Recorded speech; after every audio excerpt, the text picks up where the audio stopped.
webinar. My name is Justin Kenny. I'm the Green Infrastructure Coordinator with the Ecosystem Restoration Program. Really excited to have you with us today. This is actually the second webinar in our 5-webinar series on stormwater master planning. The first webinar focused in really broad terms about stormwater master planning, what it is, how it's used, and what it's intended to do. Really great overview on that. This one's going to focus more on a specific template that's been provided in the Vermont Stormwater Master Planning Guideline document. And this one focuses on site, local, or small watersheds with low-impact development, green stormwater infrastructure focus.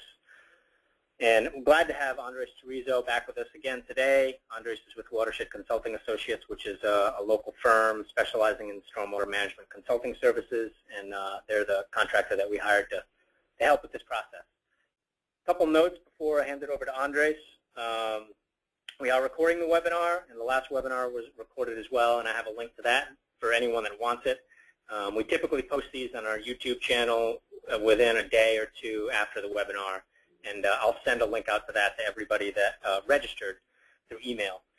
All attendees are going to be muted throughout the presentation. We tend to have a lot of people on the line, and it's hard to just open it up for a free-for-all. It's just too much noise and static on the line. So if you have any questions or comments, definitely feel free to use the questions pane. It should be on the right-hand side on the lower right of your GoToWebinar control panel. Ask us questions, whether they're general questions or technical questions about the webinar software and what you're hearing or not hearing, and we'll do our best to answer them. Another note, we are still going with the Prezi format. We didn't get any feedback, positive or negative, on how the Prezi was working over the web, so we're going to continue with that today. So if it is a little bit choppy, I apologize, but it's a pretty good format for this type of presentation.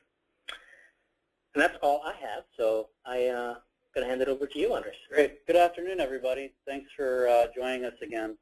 My name is Andres Terizo, and for those of you who weren't here at the first webcast, Justin had mentioned the goal of the first webcast was really just to get everybody up to the same level of knowledge, really just background information on stormwater, why stormwater is important, why do we care about stormwater master planning, and what are the various approaches to stormwater master planning look like. And now we're going to just get into some of the detail of what those different templates look like and explore the model guidelines which the Vermont DEC has put together.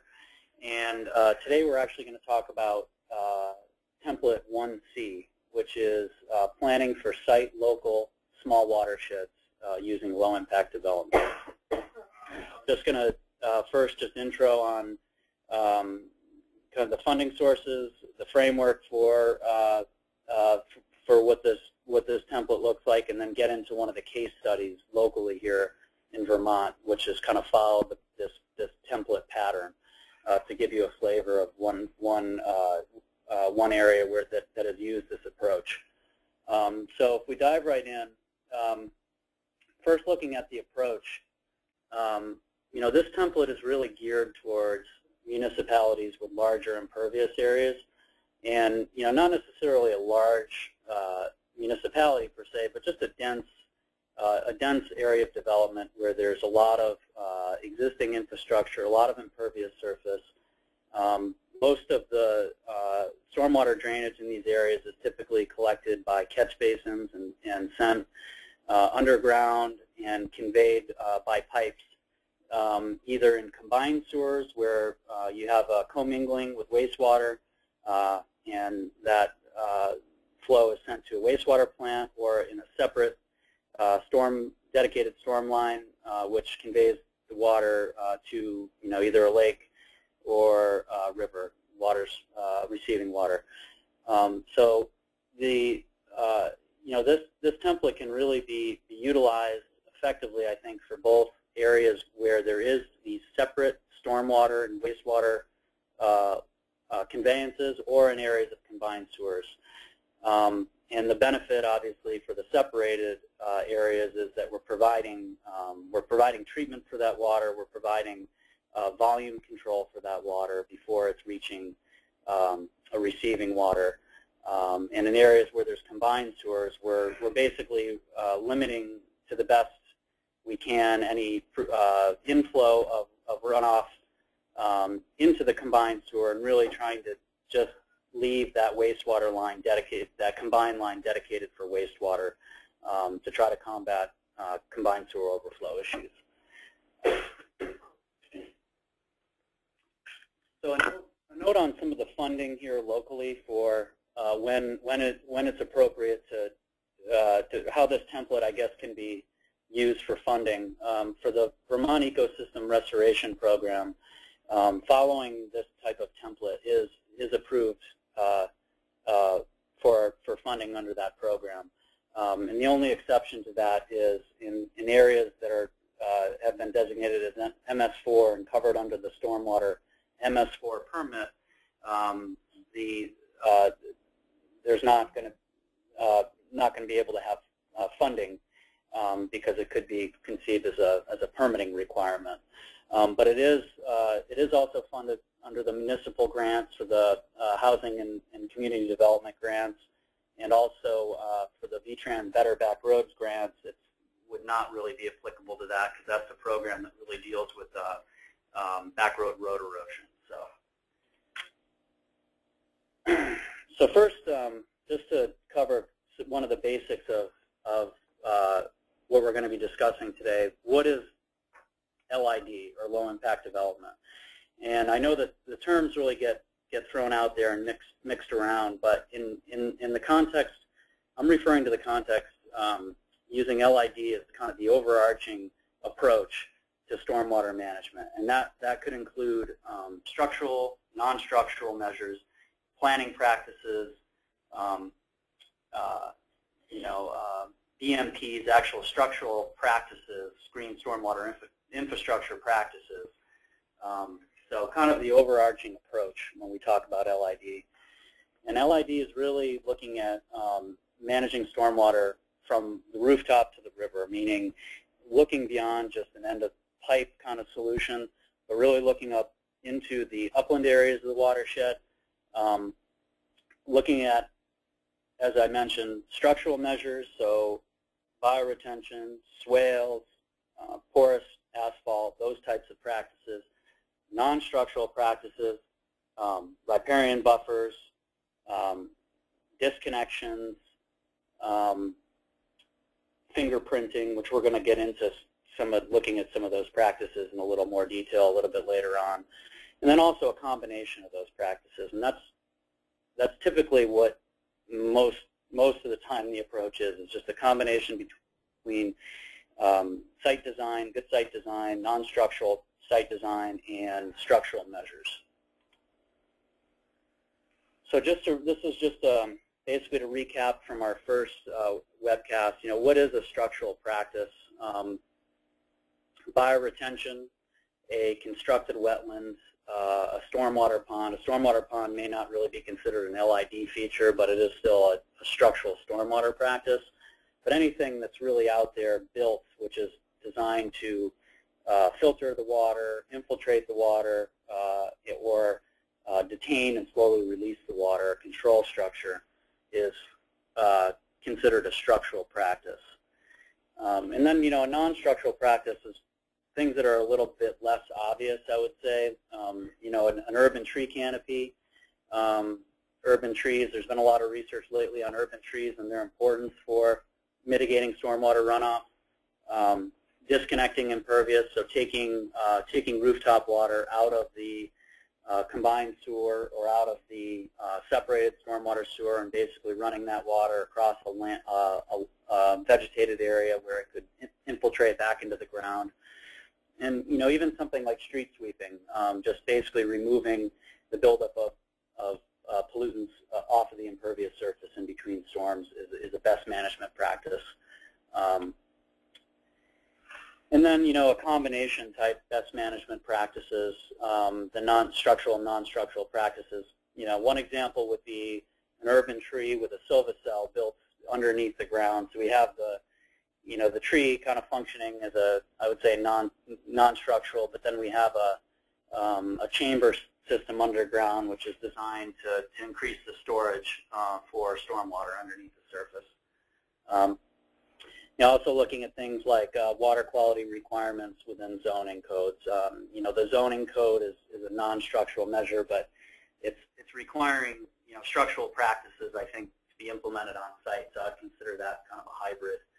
And then something like an urban preserve, which could double as a stormwater treatment area. It's got a lot of ancillary benefit, community benefit, habitat benefit, green space, in addition to providing a stormwater management function.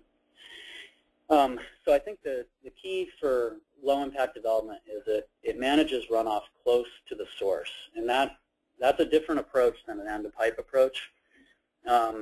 Just to give an example here, this is downtown Burlington, Vermont, on the waterfront. Lake Champlain is on the left-hand side of the screen, and this is actually a real site here where there's actually an outfall directly to the lake here, which drains a pretty significant area of the downtown area directly to the lake with no treatment. And there really is no end-of-pipe option here for treatment. There's an active waterfront. There's very poor soil down by the outfall. And so an end-of-pipe solution here is not going to work. So it's going to have to be a combination of practices that are distributed within the watershed, up in the upland areas of the watershed, rather than something that's just going to happen right at the end of the pipe. This is just an example of a build-out plan which was completed for this study area, and this was one of the final plans that came out. And you can see what you're looking at is just a whole collection of LID practices here, and we're looking at everything from curb line planters, either bumped in or bumped out, curb extensions at the intersection, basically to narrow the intersection, but also provide stormwater treatment at the intersection. And these things also have a lot of dual benefits for traffic calming and also for just landscaping, aesthetic goals. Taking a green space and actually constructing a park and integrating stormwater into the park is another thing that was looked at within this study. So, LID type approach is much more decentralized. You're not really looking at one practice. You're looking at a lot of different practices. Really, LID has really been shown to be the better approach for managing runoff because it really serves to mimic the pre-existing hydrology. And this is a graphic from the first webinar. But just to recap, on the left, we're looking at in a site which is in a post-developed condition, which is not being managed. The blue graph is basically we're getting much higher peak discharges and more volume of stormwater versus the green line, which is the existing hydrograph. And really what LID is good at is kind of bringing that post-development curve back down as close as possible to the existing curve. And that's really the goal, is to try to match that existing hydrograph. And I think it's really, in a really dense urban area, it's probably impossible to match it exactly, but I think the goal is to just get as close as possible. LID, basically, by managing runoff close to the source, LID is successful at reducing the generation of large volumes because we're managing water when the contributing areas are relatively small, and we're shunting water to one place and another versus collecting it all to one point. So the volumes are manageable, and they can be managed kind of in relatively small areas. And this also reduces the concentrated flows. So for concentrated flows, more flow, there's more power behind the flows, there's more opportunity for flooding and damage to infrastructure. So LID really saves municipalities on that front as well, because the the pipe networks can be smaller, and there's much less threat to the actual infrastructure because there's less power behind the water. And just to look at kind of a typical LID feature, really what we're talking about is collecting and storing water in the soil, either in areas where there's good soil. We're routing that water into a vegetated area, and that water is able to infiltrate into the soil. And where there's not good soil conditions, we can actually add an underdrain pipe, which is shown as the perforated collection pipe on the bottom of this section. And the water can still be metered out over a really long period of time so that it's disconnected from the storm time-wise. So even if we can't actually infiltrate the water due to constraints with the soil, we can really delay that the timing of the flow back into the stormwater system such that it's happening much after the storm event. So it can still be a really effective way to reduce impacts. So the big question is it actually worth it? It's obviously, in some cases, I think it's a much more expensive approach, but not necessarily always. And I think that good site selection is critical to how cost-effective LID is. These are not things that have to be in place, but I think that they're things that make LID more effective. Certainly soils, well-draining soils are a really big plus as far as LID, and I think we touched on that in the first webinar as well. As far as master planning, one of the keys is to really pull the soil maps up and find out where the good soils are located within your watershed, and really try to prioritize looking at those areas first for doing things like infiltration, and really trying to maximize using those good soil areas when you can. And certainly any open public space is preferred versus getting onto private land. Oftentimes the municipality is the one that's going to be maintaining systems, and oftentimes getting onto private land just introduces another stakeholder and another landowner, and often cases can complicate things. So sometimes or oftentimes it's much easier to stay within publicly available space. And one of the keys is it may seem obvious, but drainage should flow to the site already. And it's, for an example, you may find a really nice curved island somewhere that looks like just an excellent spot for a bioretention area. But if your existing grades are such that you can't really get the water there without doing a lot of work first with respect to repaving or replumbing stuff, that's really where costs, I think, ratchet up significantly. So the best sites are the ones where you already have the grading in place, basically, to have things drain naturally without having to do a lot of modifications into wherever you're planning your best management practice. LID is definitely, I think, an approach that's much easier to do on a new development site versus in a retrofit situation. I think that's true for all kinds of stormwater management.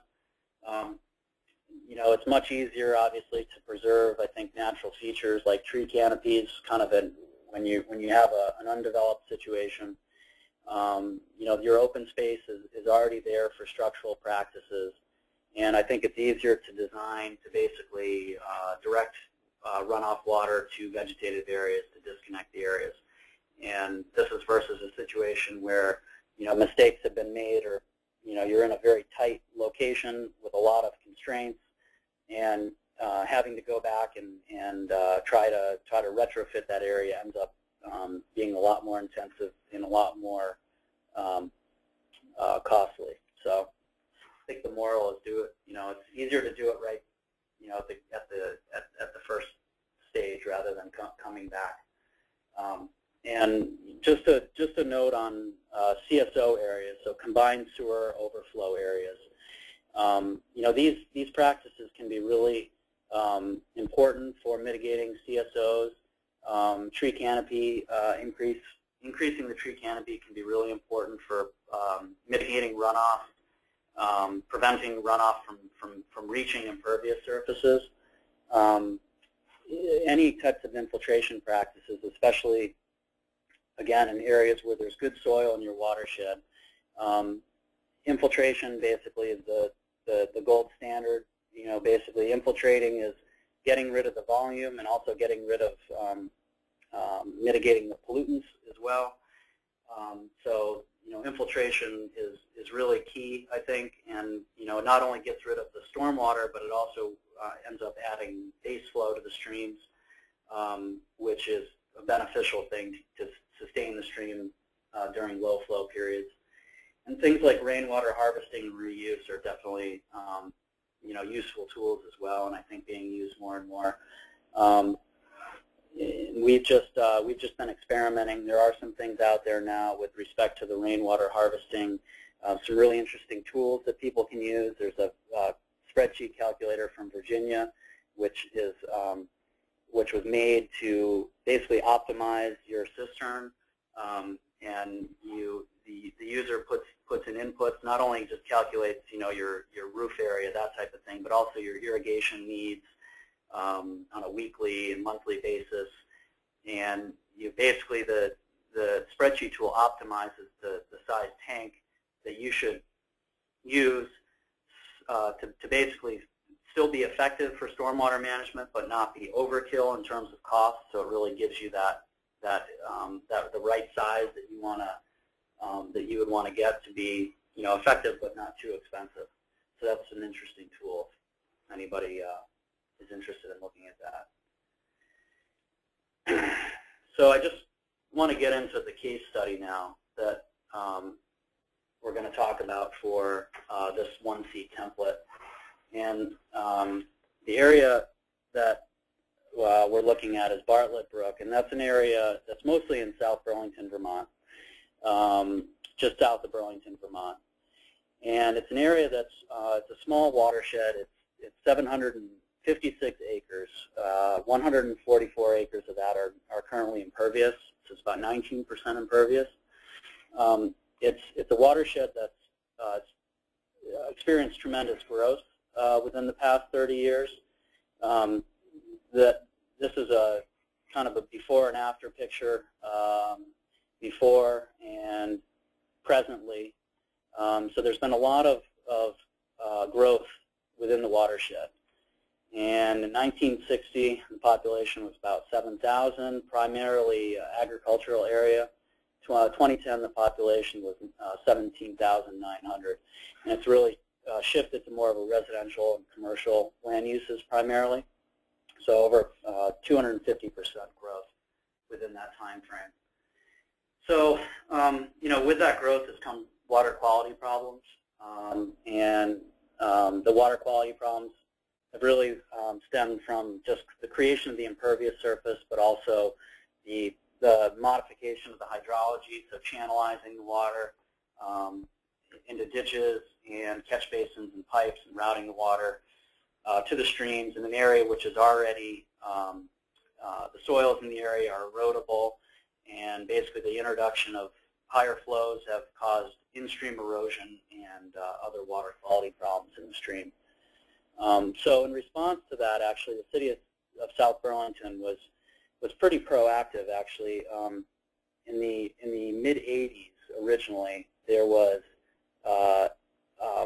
the identification of this problem, and the problem being in-stream erosion, flooding issues as a consequence of this rapid development. So the city wanted to take action on this and actually initiated a stormwater master planning study at that time, and had a model developed which basically tested the existing condition, runoff flows, and then projected out what those flows would be with additional development going on. And basically the model was used as a guide for new development practices as they came in the watershed.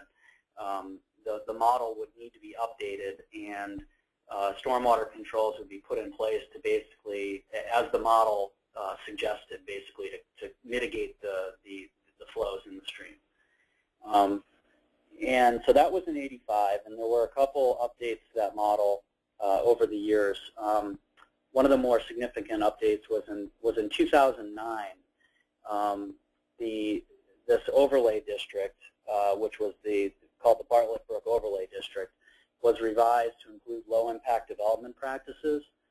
And with that, there was a low-impact development manual, which was completed by the City of South Burlington.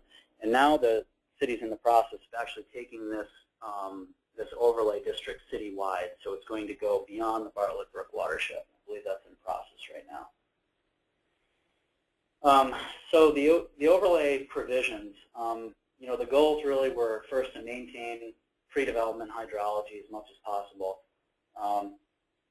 And then also, as I mentioned, flooding and stream bank erosion were two big issues which precipitated the original study, which was done in the mid-'80s. The other thing with the in-stream erosion, obviously, when there's in-stream erosion, there's sedimentation, and that sedimentation, if it's not discharging to the lake downstream, it's being caught up in municipal infrastructure, and it's creating more of a maintenance burden.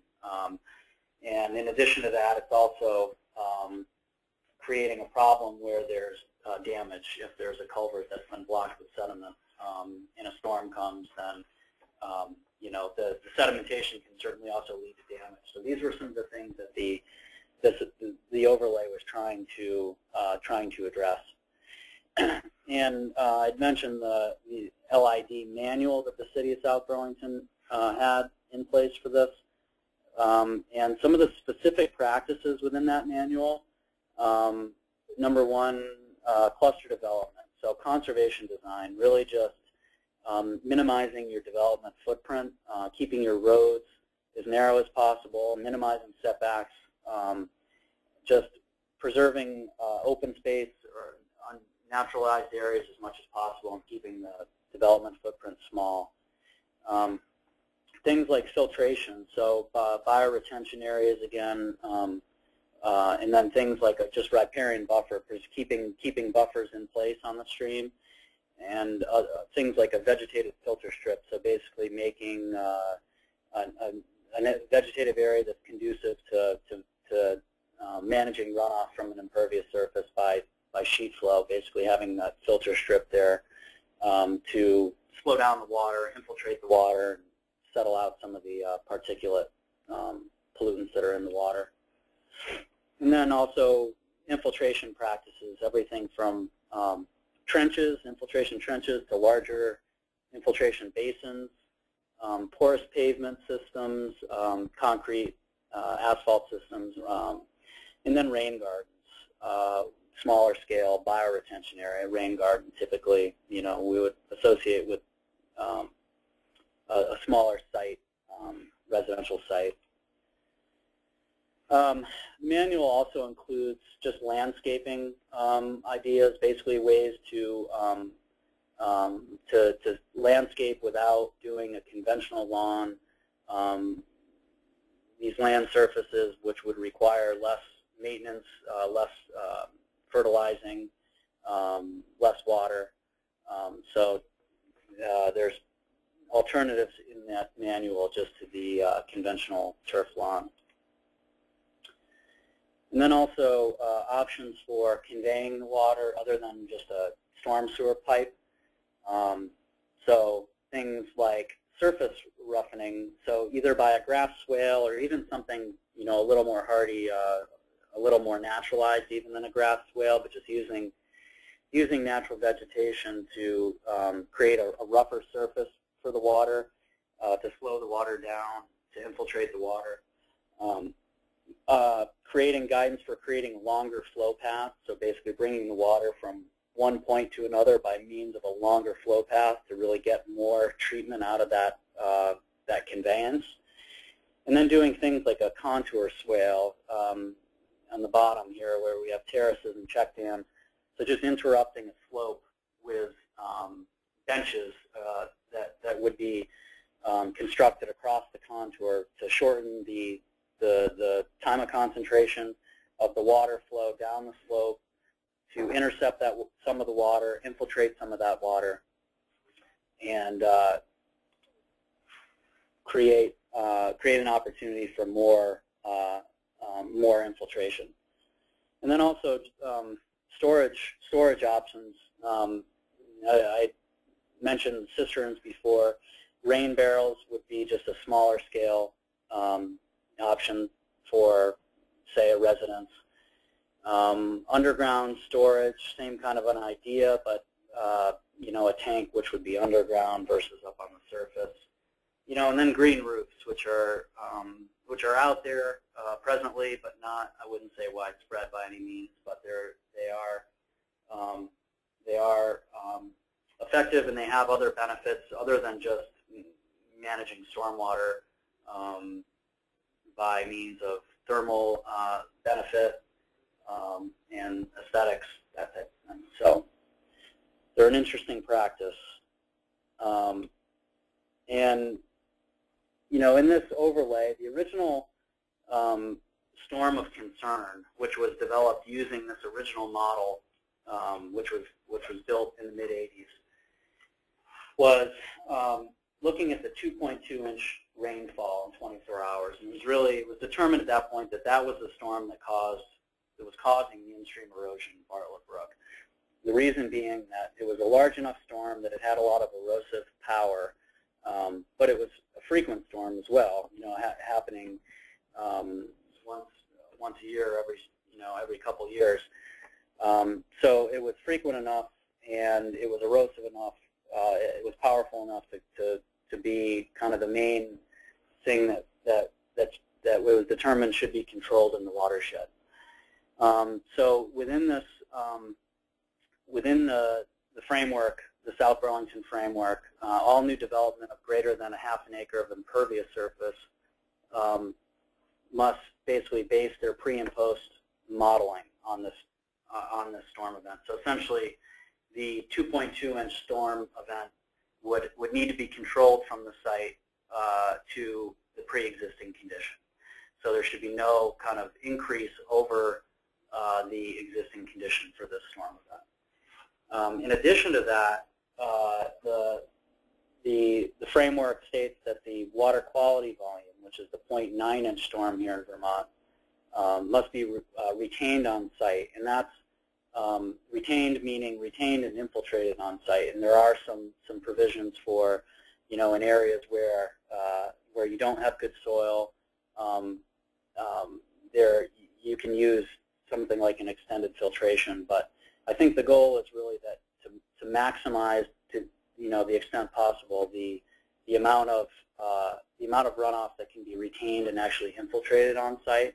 And that's really, I think, the key to LID is keeping runoff, even a smaller storm, a 0.9-inch storm, even a 0.5-inch storm, keeping that first flush of water on site and infiltrating that water, I think goes a long way to reducing volume of runoff if this is done kind of in a on a watershed-wide basis. So in addition to the low-impact development standards, within Bartlett Brook, this is also a permitted MS4 area, municipal separate storm sewer area, and within this, because of this permit, there's some other requirements which are presently in place, and I'm just going to go through a couple of those requirements to outline what the MS4 permit requires. And there are 6 minimum measures which are requirements for this MS4 permit. The public education outreach and second one, participation and involvement. That's really getting the municipality to basically convey the problems of stormwater to the public. It involves getting a website up and operational, distributing flyers, getting an educational piece to local students, educating people about the effects of stormwater, stenciling storm drains, basically letting the public know that storm drains don't just, your water doesn't go, it doesn't go to a big tank somewhere that's being collected. It's going to receiving water somewhere. So don't dump in the drain. So all those things are part of minimum measure 1 and 2. And minimum measure 3 is the illicit discharge detection and elimination program. And that's really looking at trying to identify areas where there are contamination issues from broken sewer mains or improperly plumbed stormwater, wastewater infrastructure where there's cross-connection, meaning there's somehow wastewater getting into the stormwater system or other pollutants getting into the stormwater system and actually being discharged into the stream. So it could be a lot of different reasons for that. It could be errors from contractors. It could just be aging infrastructure. And so the minimum measure 3 really tries to get at trying to mitigate that pollution source. And then 4 and 5 really we're getting into ordinances related to new development, which really goes to the LID discussion that I had. So providing a framework that developers need to follow to manage runoff on their site when there's new development going on. So the construction stormwater runoff control would just be provisions for stabilizing your site during construction, using silt fence, using approved construction stormwater management features just to be able to keep sediment on your site actually during active construction. And then the post-construction is once the site's stabilized, what practices are you going to be using on your site to mitigate runoff? And those were the low-impact development practices that I just went through previously. And then finally, the pollution prevention, good housekeeping controls. Really, that's just looking at fertilizer application, looking at just ways to basically keep pollution out of the stormwater system. So things that you can do, street sweeping activities, ways basically to keep pollution from being mobilized, covering salt and sand piles, that type of thing. So that's like a good housekeeping type measure. And then B and C I'm going to get into a little bit greater depth in the next slide, but finally D, just to jump to D, stream buffering. So really within this, within the city ordinance is a requirement for maintaining stream buffers during development, and that's really just recognizing the importance of preserving natural vegetation along the stream for shading, for keeping the stream bank stabilized, and also to just provide a means to trap runoff before it gets discharged to the stream. And so just to jump into the stream flow monitoring and slow restoration plan,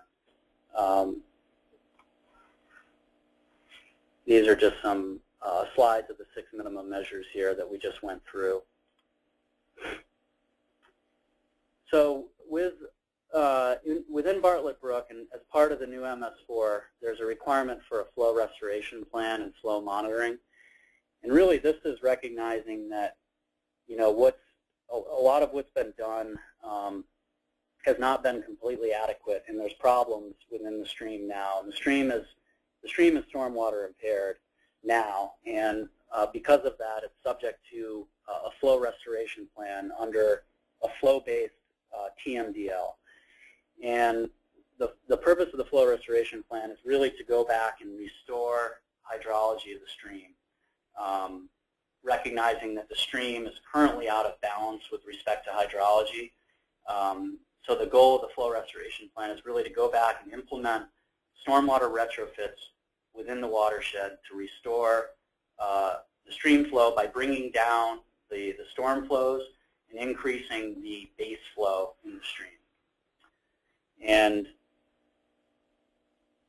to get into a little bit of depth on that, the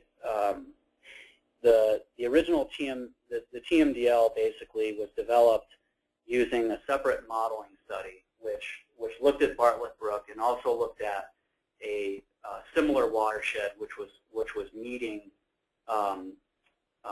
local water quality standards. And the idea being that Bartlett Brook was modeled, and the so-called attainment watershed was modeled. And it was determined that Bartlett Brook was a certain percent out of attainment. So essentially the flows were a certain percent above the attainment stream, and the base flow was a certain percent below the attainment stream. And so really what that meant is that the framework here is that by implementing stormwater retrofits, we can reduce the high flows and increase the low flows to a level that's equal to the attainment. And if that's done, that should, in theory, improve the biological condition in the stream, such that the stream would then meet water quality standards. And the assumption is that the volume that's being is really being thought of as the surrogate for a host of pollutants. And really volume is the target, because the thought is by controlling the volume, you're also controlling sediment, you're mitigating some of the thermal impacts. So you're having, by controlling the volume, you're really getting at the root of the problem, and that's really the basis for these flow-based TMDLs. And so by implementing these, by implementing all these practices in the watershed, by means of modeling, the model would tell the user that basically the stream flows have come down to a level close to attainment, and that the base flows have come up to a level close to attainment. And as part of that, I mean, that's all done by modeling, but as a part of that, the flow monitoring piece is going to be implemented soon. And really what that's going to do is track the progress as stormwater retrofits get implemented in the watershed. That's really going to be used to determine is the process working, and does there need to be some adaptive management that needs to occur as retrofits get implemented. How well is the model performing to really predict how stream flows are responding, and also is the biology responding? So that's going to be something that's going to be being implemented within these within Bartlett Brook, and then also the other stormwater impaired watersheds. So just to recap, the model outline achievement. This is really the template of steps that's within the DEC framework, the master planning framework. Defining the problem. So just to go back to Bartlett, and using Bartlett as the example, the problem was defined when there was a known issue. People started to be concerned with in-stream erosion and flooding. Really, that was the problem was defined. Within that existing study back in '85, there was existing data collection. They actually walked the entire stream. They identified areas of the stream where there was a lot of in-stream erosion and other problems within the streams. They identified the most sensitive parts of the stream. They collected new data. They did a watershed model. They collected infrastructure data and land use data to input into the model. And then the existing program was put into place, and that was the overlay district, the Bartlett Brook overlay, requiring people basically to use stormwater management when developing the watershed, and basically testing the effectiveness of the stormwater management by updating this model. And then finally, the summary and recommendations. So periodically, the model was updated, and there were summary reports that were produced. And after the first model was developed in '85, they realized that a lot of the smaller scale practices, a lot of the smaller scale development was not being mitigated at all. And so I think that the threshold kind of for being put into the model was reduced, basically, to try to capture those smaller practices. So there were kind of summaries and recommendations that were done, and then in 2009, the introduction of the LID was done, and then now I think this year or last year the draft to basically move this citywide. So this template, would meet all of the model outline criteria here. Yeah, and this is just the web link for the master planning guidelines that we're referencing here. So you guys can find those and look through them yourself. But I think that concludes what I have to mention. Great, awesome. Jim, do you have any additions to this? Awesome. Okay, thanks, Andres. So, folks, if you have questions, send them along, and we'll ask them. Andres, did you want to show your mini prezzies on infiltration or whatnot, since we have some extra time? Fine. We'll give folks a minute or two to get their questions in.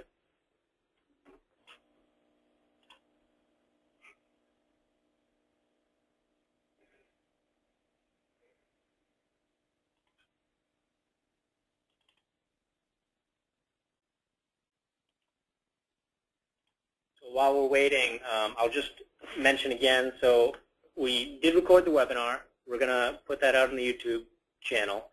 I'll send out a link to anybody that registered. So you'll have that in the next couple days. The next webinar we're doing is on Thursday, October 16th from 2 to 3:30. And that's webinar 3, and that focuses on kind of hybrid site community retrofit with a low impact development focus. Is there anything you want to say about that one, Andres? I don't think so. Okay. Excellent. Okay, let's keep it up here.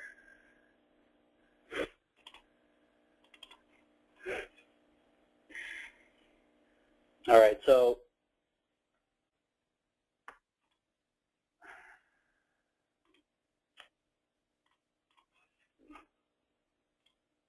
I can add one comment that Andres mentioned was that in general, public lands are the best source area to work with when you're trying to redirect water. I know it does depend. They just found in Philadelphia that it could be cheaper to be on private property because typically in the public right-of-way of most streets is where most utilities are stored, and the cost to work around or move those utilities, it can be exorbitant.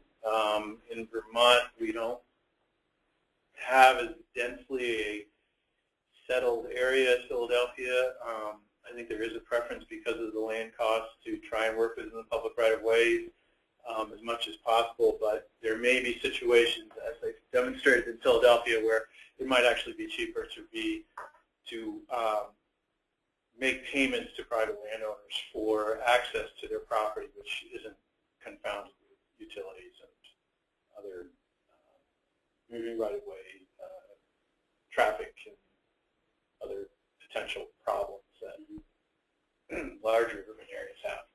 yeah, that's a good point. So there's two questions that came in. Yep. One is integration of master planning and NIPD's plans common in other states? I appreciate the connection between flow and water quality.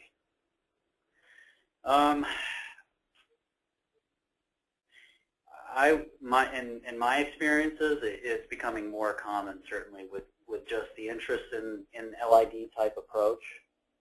It's in the research showing its benefits. I think that it is becoming more much more common in other areas as well. Just because I think I think one of the large reasons too is just the other benefit, even just beyond the stormwater management, the community benefit, the aesthetic benefit. People like to see LID, so and it's integrated there. I think that the hurdle really is on the maintenance side, to be honest. I mean, it's still, I think, a real challenge, versus tracking and maintaining 100 features within the watershed versus one pond at the end of the pipe. I think is a much it's a big challenge, and I think it's we're going to have to get there as far as tracking and making sure that these things are being maintained and making sure people understand how to maintain them. So. And what I've seen is a number of the larger cities that are under order to, deal with their combined sewer overflows. They're going back to their long-term control plans, ones that have been approved by EPA for a number of years, and they're reopening those and including elements of low-impact development and green stormwater infrastructure, because they're realizing they're faced with, a couple $100 million to put in these 32-foot in diameter pipes underneath the city, or they can spend, close to half that amount to do these really nice kind of green stormwater infrastructure installations throughout the city to reduce those flows. And they're moving more towards kind of the low-impact development GSI approach or a hybrid approach between the two. Mm-hmm. So that, DC, Pittsburgh, Philadelphia, New York City, those are just a couple examples of cities that are now integrating this into their long-term control plans for combined sewer. Yeah. It's great to see. Really great to see. So the other question, more coming in. So it is unlikely that one could exactly match the pre-development hydrograph. What is your recommended level of tolerance, i.e. how close should you get, and how would one measure that? I agree. I definitely agree with that. I think it is unrealistic to actually match your pre-development hydrograph, especially in a really developed area. My approach, when we've done these type of studies, we've basically tried to do the maximum extent, basically, and we've used modeling tools to be able to gauge how much benefit we can get towards flow, and then also towards reducing contaminants. Mainly phosphorus is our big contaminant of concern here. So really just gauging kind of how much phosphorus we can remove and how much volume we can reduce. I mean, and really it's in a retrofit situation, I've never worked trying to get to a certain percent or a certain bar. It's really just as much as feasible. That was really our model for that College Street study that I presented there. The case study was just to do kind of as much as we could.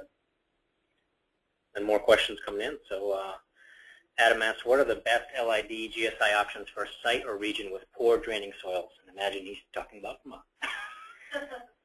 Poor draining soils, I would say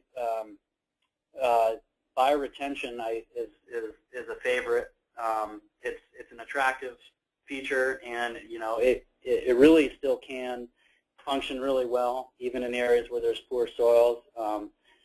Under drains, I think the research has really been showing that an extended filtration is really almost as good as actually infiltrating the water, just holding on the water within the internal water storage of the system, and really just slowly releasing that water. First of all, you still are getting you are still getting infiltration, even in areas of heavy soil, clay, silt soil. You are getting some infiltration, but for what's not being infiltrated, by detaining it for a long period of time and really bleeding it out, you're mitigating the problem of the high volume storm events, because basically you're bleeding it out over the time when the storm has ceased and the flows have gone back down. So I feel like bioretention is a great practice for even areas where there's not good soil. Yeah, and I would, in areas where you have clay soils, I would definitely push site design more than an area where you have A and B soils and you have more capacity. So if you're on clay soils, you want to make sure that you are leaving as much of the existing vegetation as possible, and making sure that you're minimizing the impact of your development. Your street widths or your driveway widths are pretty narrow, so you're not creating a lot of impervious. You can do a lot in the site design to reduce the amount of flow that you have to manage when the development's constructed and done. So I would also push some of those non-structural controls in that situation. I would say that if making use of those soils when possible, particularly in commercial or industrial or transportation areas, maybe less so transportation, but where the public isn't necessarily right next door, because wetlands, constructed wetlands and ponds, you don't have to put the liner in. It can be an economical advantage. But if you do have the public right next door, you're going to have issues with perceived or not true, whether they're true or not, they're perceived as mosquito problem from mosquitoes, and then also the risk of drowning. But when you're talking about commercial industrial areas, that's not a concern, and it's actually a pretty nice enhancement for a commercial industrial area. And I would just add too, in an area where you have poor soil and high groundwater, the gravel wetlands is a really nice best management practice because it's been shown to be really effective for removing pollutants, and you don't have the problem of the liability issues associated with an open pond because the water is actually under the surface, and it's kept just a few inches below the surface. So your surface is just a nice wetland that can be planted with really nice wetland plants, and it would only be inundated during a storm. But they work really well as a retrofit, like for a dry pond. When you want to enhance the water quality, you can actually turn that into a constructed wetland in the right soil conditions, or even a wet pond. Filling it in and actually turning it into constructed type of wetlands versus an open pond, which a lot of people seem to be shying away from for liability reasons. We got a couple more questions, 4 or 5. Yeah. So Kyle's got one. What modeling tools are you using to develop the plans? I personally use the EPA SWIM model, the Stormwater Management Model, and then also the WindSlam model, which is the Source Loading and Management Model, and then also HydroCat, which is more of your typical runoff hydrology model, which comes in handy, I think, for sizing some of the practices. But the WindSlam model and the SWIM model, I think, they're more robust, and so they're better if you're interested in getting at kind of some of the more of the specifics other than just peak discharge, and you really want to know volume, and you will also want to know the water quality benefit of the practices. Doing a continuous simulation model, like running a year's worth of data, I think is a better approach versus just doing something like a HydroCAD model or a simple method model. Nina asks, following up on maintenance, can you describe how maintenance fits into the master planning in Vermont? Maintenance crews may not have training, for instance, in unclogging certain low-impact development practices to keep them functioning. Yeah, I think that's an ongoing challenge here for sure. My experience has been we're right in the middle of learning maintenance of these structures, and as these things get implemented, in my experience, there's been a learning curve for people that are maintaining the structures. Really not, for an example, a new bioretention area in a shopping center.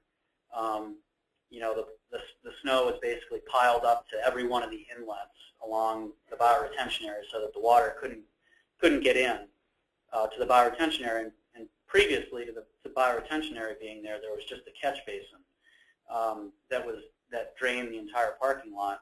And the maintenance crews there would shovel that catch basin out, even if there was 6 feet of snow over it. They would make sure it was kept clear at all times. So it wasn't. They understood that the parking lot drained by this catch basin. That's it needed to be kept open. But when we got rid of that that drainage inlet and actually replaced the bioretention, there was just not an understanding that the inlets really function just the same way this catch basin functioned. And without keeping those inlets clear, the water couldn't drain the parking lot. So just something even as simple as that. It's not really entirely obvious until you actually get these implemented, but it's really, they're new features, and people aren't really accustomed, I don't think, to. Well, I would say that in South Burlington, they have a stormwater utility, and they have, for all residential properties that have stormwater treatment structures that were built during development, or possibly commercial industrial areas that have public roads, the city will take over those systems and manage them, maintain them, assuming they're built to the current, they're upgraded to the newest standards that the state has set, which in Vermont can be, some of these systems can be 30 or 40 years old, and so they could be substantial upgrades. Mm-hmm. But the city will take over there is a process by which they basically turn it over to the city for maintenance. And I think the city probably is best suited for learning those new techniques on whatever it is that she's referring to, those specific techniques for low-impact development, or I know some of these recharge facilities that are underground, you need some fairly expensive jetters and vectors to clean them. The city is much better suited for that, but it only works when you have a utility and a community that's willing to take them over. Right. I think it's, there's definitely a bigger challenge, I think, in some of the more rural, smaller towns where, the road crews could be, one person, 3 people. They have a lot on their plate and they have a lot less resources versus a more urban center, where I think that they're a little bit, they're further along because they have the resources and they have more stormwater management facilities, and they've been dealing with stormwater longer, actively managing it. Yeah. And I think, the maintenance considerations are a critical part of the design, and as we do more and more of these, we're learning more, thinking about, winter and plows and the location of the system and how the plow actually drives in the parking lot, and making sure that that's integrated into design. We used to see a ton of rain gardens that had like 15 or 20 different plant species, and while the diversity is great and they look good, it's a maintenance nightmare. So I think we're starting to go more towards like 3 or 4 critical species that are easy to maintain, grasses and sedges that still look nice, but it's not a headache. I know I work with Department of Building and General Services, and when we're working on designing swales, we tried to design the bottom to be 3 or 4 feet, because that's the size of their mower deck. So they're able to just bomb down and mow that thing, and it's not like they have to come down with a weed whacker, or they can't put their mower down there. So I think trying to integrate the maintenance aspects into the design is really key, and I think we're getting closer and closer to that as we put more of these things on the ground. Yeah. Great. So question from Blaine, who's probably just down the hall here.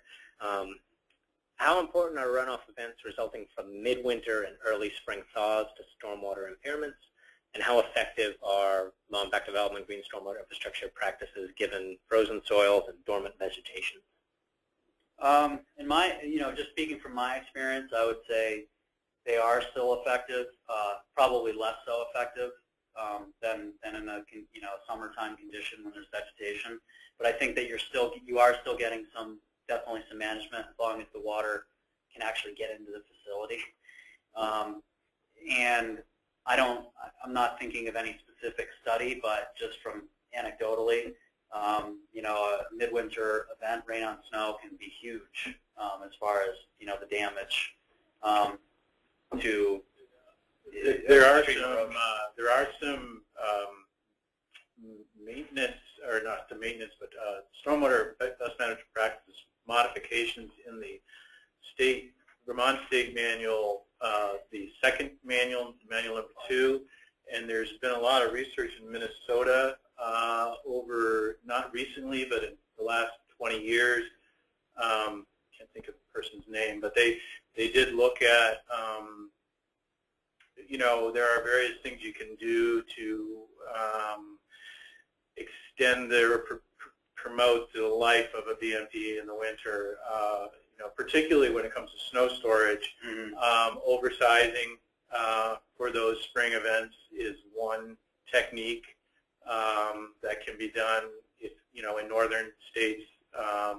But I think Gary Oberts is the person's name in Minnesota. There was a manual put out, and a lot of that was basically copied and put in the second Vermont State Stormwater Manual, the guidance manual. In fact, I think it's actually in the state stormwater permitting application, but it's not a required element. They ask you, what are you doing to, are you doing anything to increase the functionality of the best management practice for winter use? Sure. And then Tom asks, when, where, how do you assess risks associated with infiltration, basement, slope stability, groundwater quality, and then how does this factor in when regulations require that the water quality volume be maintained on site?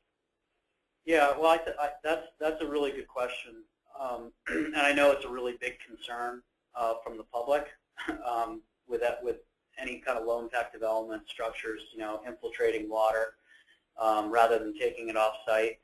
And I think that you really need to look at it on a case-by-case basis. I mean, here in Vermont, I'm just thinking about in the College Street area, the case study that I provided. There was really we had a knowledge of kind of the construction within the watershed, and we knew that a lot of the older style redstone foundations were located kind of higher up in the watershed, and not so much kind of in the middle of the watershed. There were a lot of newer foundations. There were parking garages and some newer buildings that some of the team members working on the project had seen actually go in, and they had photos of the excavation, and we could see that it was really good sand, and we knew actually the contractor who constructed all those foundations was known to really oversize the drainage along the foundations with a lot of stone and really do a super conservative job. And so those were really the areas that we looked towards first for infiltration. And the areas that were surrounded by older buildings with the redstone foundations where we knew that there had been chronic flooding problems, we actually designed the systems with under drains. And one of the things that we've discussed with the program manager at the City of Burlington, who we did the project for, one of her ideas was actually to potentially install these systems with a valve.